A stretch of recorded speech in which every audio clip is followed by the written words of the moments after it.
మీ ఎలాంటి వ్యాపార ప్రకటనలకైనా వెంటనే మా ఛానల్ సంప్రదించండి. నమస్తే. ఈరోజు మన స్టూడియోలో ప్రముఖ ఆధ్యాత్మికవేత్త వేదిక్ ఆస్ట్రాలజర్ అవినాష్ దాస్ గారు మనతో ఉన్నారు. గురువుగారితో మాట్లాడదాం. నమస్కారం గురుగారు. నమస్కారం అండి. ఓం నమ శివాయ, ఓం నమో వెంకటేశాయ. ఆగస్టు మాసం, విశేషంగా శ్రావణ మాసం, మీనరాశి వారి పరిస్థితి ఏ విధంగా ఉండబోతుంది? ఏలాంటి శైలి తాలూకు ఇంపాక్ట్ మరి ఈ ఆగస్టు మాసం ఏమైనా ఉంటుందా? ఓవరాల్గా ఎలాంటి జాగ్రత్తలు తీసుకోవాలి? మీనానికి ఏలినాటి శని ఉంది, కంటిన్యూ అవుతుంది. That's not a big issue. ఏలినాటి శని అంటే హెల్త్ ప్రాబ్లమ్స్ బేసిక్గా తెచ్చిపెట్టేది. సో హెల్త్ ప్రాబ్లమ్స్ అంటే కొంచెం జాగ్రత్తగా ఉండాలి. వీళ్ళు షుగర్, బీపీ అనేది ఏలినాటి శనిలో చేసేదే అది. ఈ రెండు ఇబ్బంది పెడతాయి. సో కంట్రోల్డ్గా మితంగా తినడం. దొరికింది కదా, పెళ్ళికి వచ్చేసాం కదా అని చెప్పేసి అటాక్ చేస్తే డాక్టర్ దగ్గరికి వెళ్ళాల్సి వస్తుంది, బండి షెడ్డులో పడుతుంది. సో మీనరాశి వాళ్ళు ఏలినాటి శని తొలగేదాకా కొంచెం కంట్రోల్లో ఉంటే బెటర్, కొంచెం కంట్రోల్డ్గా తింటే బెటర్. తీపి పదార్థాలకు ఎంత దూరం ఉంటే అంత మంచిది ఏలినాటి శని కాబట్టి. ఏలినాటి శనికి స్వీట్ దొరికితే ఇంకా ఆట ఆడుకుంటుంది. లేనిపోని టెస్ట్లు, స్కాన్లు, ట్యాబ్లెట్లు ఎందుకు కదా? ఈ కాలు పని చేయట్లేదు, ఆ కాలు పని చేయట్లేదు, ఎందుకు అక్కడ వరకు తెచ్చుకోవడం కదా? కంట్రోల్గా తింటే బాగుంటుంది. ఏ మనిషి అయినా పొట్టు ఉండకూడదు. ఫస్ట్ పొట్టు ఉందంటే నువ్వు బాగా తింటున్నావు అని. పొట్టు ఉండకూడదు, కంట్రోల్డ్గా తినాలి. సో అది ఏలినాటి శని ఇంపాక్ట్. ఇప్పుడు రాశి ఫలాలు ఆగస్టు నెలలో ఎలా ఉంటే దాని గురించి మాట్లాడదాం. శత్రువు బాధ కనిపిస్తుంది. శత్రువుని కాల్ చేయడం అంటే లిటరల్గా కాదు. ఇక్కడ పాయింట్ ఏంటంటే వ్యాపారాలు చేసే వాళ్ళకి బాగా పేరు ప్రఖ్యాతి రావడంతో శ్రవణ మాసం కాబట్టి మీనరాశి వాళ్ళకి బాగా కలిసి వస్తుంది. శ్రవణ మాసం అంటే మీనరాశి వాళ్ళది బేసిక్గా. మీనం అంటే మోక్షం, శ్రవణం అంటే విష్ణుమూర్తి, చాలా కనెక్షన్ ఉంది కాబట్టి వీళ్ళకి వ్యాపారం బాగా జరుగుతుంది. బాగా సంపాదిస్తారు. ఎంత నీచమైన యోగం ఉన్నా ఎంతో కొంత సంపాదిస్తారు. ఇంకా యోగం మంచి దిశలో ఉందంటే లక్షలు, కోట్లు సంపాదిస్తారు. అలాంటప్పుడు శత్రువుది అదంటారు కదా, దృష్టి తగలడం, అది కనిపిస్తుంది. ప్రజలవి, చుట్టాలవి, మిత్రులు, చుట్టుపక్కల వాళ్ళు దృష్టి పెడతారు. కానీ మీరు వాళ్ళందరూ నేను చెప్పినట్టు కాల్ చేస్తారనమాట. అవి ఏం మీ మీద పనిచేయవు. మీరు ఆ దృష్టి దోషాలు తీసుకోండి. అమావాస్య రోజు గుమ్మడికాయ కొట్టడము, ఇంకా చాలా పరిహారాలు మనకు యూట్యూబ్, గూగుల్లో కొడితే దృష్టి దోషం తీసేయాలంటే ఏం చేయాలి అవన్నీ చేయండి. విపరీతమైన నరదృష్టి అనేది తగలబోతుంది. ఎందుకంటే మీకు మంచి సమయం శ్రవణ మాసం మీనరాశి వాళ్ళకి. తర్వాత శుక్రుడు 4వ ఇంట్లో, 5వ ఇంట్లో బుధుడు. తెలివితేటలు విపరీతంగా వాడి ఏ ఐటెం ప్రజలు కోరుకుంటున్నారో తెలుసుకొని, అర్థం చేసుకొని అది తీసుకొచ్చి మీ షాప్లో మీరు అమ్మడం అనేది జరుగుతుంది. విపరీతంగా సేల్స్ అనేవి జరుగుతాయి. అలానే స్టూడెంట్స్, చిన్నపిల్లలు కూడా ఈ క్వశ్చన్ చదివితే ఎగ్జామ్లో వస్తుంది అనే తెలివితేటలు పనిచేసి అదే క్వశ్చన్ చదవడం, ఆ ఆన్సర్ రాయడం, మంచి మార్కులు తెచ్చుకోవడం. జాబ్ చేసే వాళ్ళకు కూడా మనం ఫ్యూచర్లో సాఫ్ట్వేర్కి అప్డేట్ అవ్వాలంటే ఏ కోర్స్ ఇప్పుడు నేర్చుకోవాలి అనేది తెలుసుకొని దాని జాబ్ చేస్తూ ఒక పక్క ట్రైనింగ్ తీసుకుంటూ మనం అప్డేట్ అవుతే రేపు మనకు ఫ్యూచర్లో ప్రమోషన్ అనేది వస్తుంది. సో ఒక రకంగా చూసుకుంటే జాబ్ చేసే వాళ్ళకి, చదువుకునే వాళ్ళకి, వ్యాపారం చేసే వాళ్ళకి కూడా బాగుంది శ్రవణ మాసం. బేసిక్గా మీనరాశి అంటే శ్రవణ మాసం బాగుంటుంది. ఏమి చేయనక్కర్లే, ఆటోమేటిక్ బాగుంటుంది. కానీ మనకు బాగున్నప్పుడు పక్కనోడు బాగవుదు కదా. వాడికి ఎక్కడో కుళ్ళు, కకృతి, కోపము, కుతంత్రాలు ఏవో ఉంటాయి వాళ్ళకి.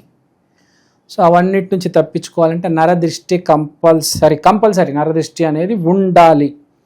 కాబట్టి ఒక నల్లదారం కట్టుకోవడం చాలా ఇంపార్టెంట్. నల్లదారం కట్టుకోండి, చేతికో, కాలుకో, మెడకో మీ ఇష్టం. తర్వాత ప్రైవసీ ఈజ్ పవర్ అంటారు.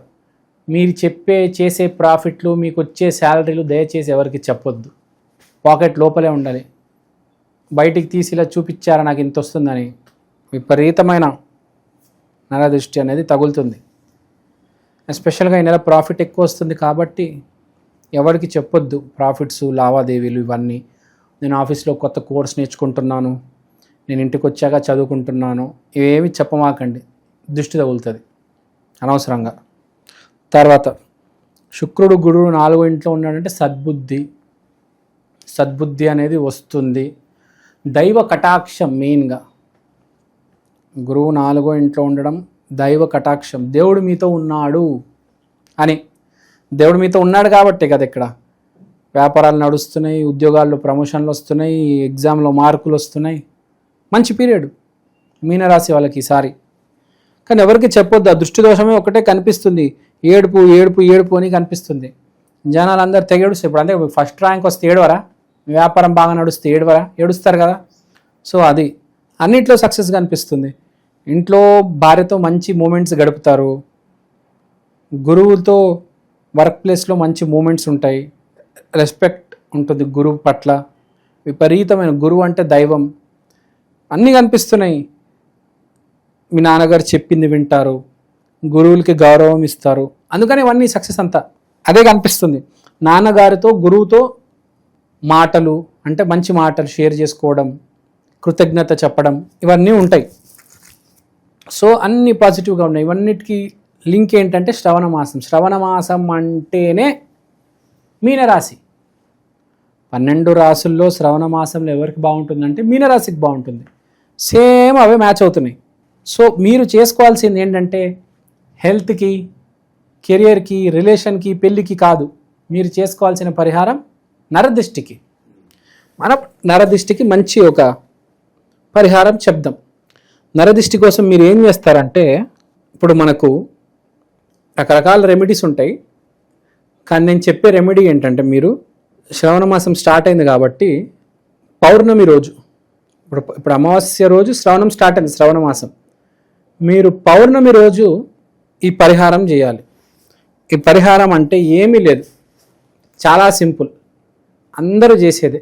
స్మాలెస్ట్ ఆఫ్ ద స్మాలెస్ట్ చిన్న నిమ్మకాయ తీసుకొని దాన్ని కట్ చేసి సింధూరం వేసి చుట్టూరా ఒక 12 టైమ్స్ తిప్పేసి పడేయండి ఎక్కడైనా, అంతే. ఎన్ని నిమ్మకాయలు, 6, 12, 1, 2 కాదు, మినిమం 6 లేకపోతే 12 నిమ్మకాయలు. ఎందుకంటే బాగా దృష్టి తగులుతుంది. ఆల్రెడీ శ్రవణ మాసం స్టార్ట్ అయిపోయింది. సో కనీసం 6 నిమ్మకాయలు బలి ఇవ్వడం అంటే కట్ చేసి ఆ పసుపు కుంకుమ వేసి 12 సార్లు తిప్పేసి పడేయండి. ఇది పౌర్ణమి రోజు తప్పకుండా చేయండి. ఎవరికి ప్రాఫిట్ షేర్ చేసుకోవద్దు, మీ పర్సనల్ డీటెయిల్స్ షేర్ చేయవద్దు. ఇప్పుడు కృష్ణుడు రాముడు అంటే వాళ్ళకి పవర్ ఉంటుంది, వాళ్ళకి దిష్టి అవి తగలవు. మీరు మనిషి అన్నాక అంత బలం ఉండదు కాబట్టి దిష్టి తగులుతుంది. కాబట్టి నరదిష్టి తీసుకోవాలి. నేను యుగ పురుషుణ్ణి, నాకు డబ్బులు వస్తున్నాయి, నాకేంటి అనుకుంటే ప్రాబ్లం అవుతుంది. మనిషి కదా, ఇప్పుడు కత్తి పొడిస్తే రక్తం వస్తుంది కదా, అంటే లిమిట్స్ బౌండరీస్ ఉన్నాయని మనిషికి పక్కా ఉన్నాయి, ఎంత డబ్బు ఉన్నా. ఇప్పుడు నా దగ్గర 100 కోట్లు ఉన్నాయని కత్తితో పొడిస్తే రక్తం రాకుండా ఉంటుందా? వస్తుంది. సో లిమిట్స్ బౌండరీస్ ఉన్నాయి కాబట్టి నరదృష్టి తగిలే ఛాన్స్ చాలా ఎక్కువ ఉంది. కాబట్టి మీకు ఏ రెమెడీ తెలిస్తే ఆ రెమెడీ చేయండి. పౌర్ణమి రోజు అమావాస్య రోజు రెమెడీస్ బాగా పనిచేస్తాయి, చేసుకోండి. పౌర్ణమి రోజు అయితే నిమ్మకాయతో చేస్తారు, అమావాస్య రోజు అయితే నల్ల బట్టతో చేస్తారు. సో అంతా బాగానే ఉంది, no need to worry, all is well. So మీనరాశి వారి పరిస్థితి ఆగస్టులో ఓవరాల్గా ఏ విధంగా ఉండబోతుందో మీ మాటలో చాలా బాగా వివరించారు. ధన్యవాదాలు. ధన్యవాదాలు.